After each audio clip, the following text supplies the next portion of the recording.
sans la complicité des Africains décisionnaires. Il y a des Africains qui prennent des décisions au sein de ces organisations.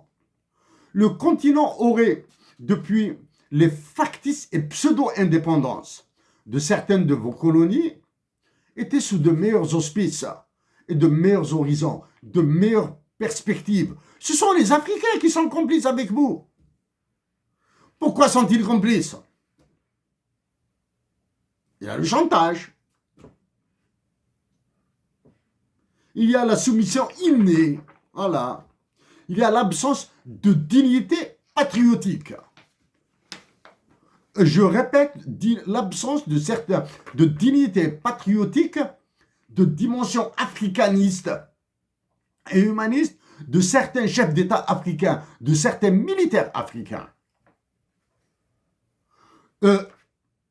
Jamais je ne toucherai à la dignité humaine.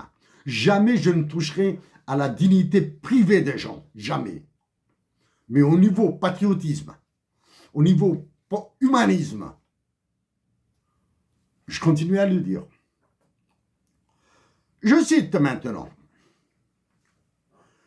Emmanuel Macron, je déteste citer des noms. Maintenant, quand il faut y aller, il faut y aller. Voici les pays, la liste des pays qui sont massacrés par le franc CFA. La première, par la prédation des ressources naturelles, je vous donne. Le Cap Vert, dirigé par M. Neves, ou bien M. Neve, je m'excuse si je coche le nom de monsieur. Il est membre uniquement de la CEDEAO. La Gambie, par Adama Barrow, uniquement CEDEAO. Il est juste membre de la CEDEAO. La Guinée, M. Doumbouya, uniquement CEDEAO. La Guinée-Bissau, Umbalo, membre de la CEDEAO, des trois organisations. Voilà, pour simplifier. Libéria, par l'ancien footballeur du Paris Saint-Germain et d'un autre club italien, Milan AC ou Juventus, Georges Weah, uniquement membre de la CEDEAO. Le Mali, M. Goïta, le militaire, M. Goïta, il est membre de trois organisations. Le cas du Mali, je traiterai de manière un peu plus profonde. Le Sénégal, par M. Macky Sall, trois organisations, membres de trois organisations terroristes. Sierra Leone, M. Bio, uniquement CEDEAO. Le Bénin, par M. Talon, dirigé par M. Talon. UEMOA et UMOA. Burkina Faso, par Traoré. UEMOA et UMOA. Côte d'Ivoire. Burkina Faso, c'est cité. Côte d'Ivoire. M. Alassane Ouattara.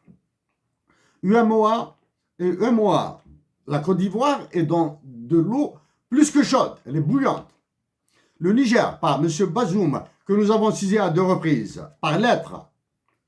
Et le Togo, Niassingbe, Fort Niassingbe, membre de l'UEMOA, l'UMOA.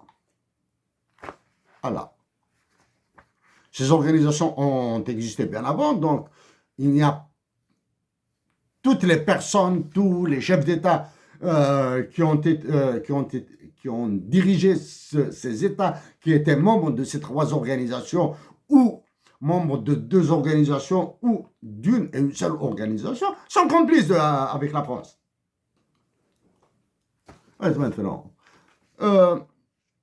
mes actions ont été à un niveau assez supérieur. C'est vrai, assez supérieur, c'est-à-dire élevé, non par prétention, parce que je m'intéresse aux enjeux internationaux.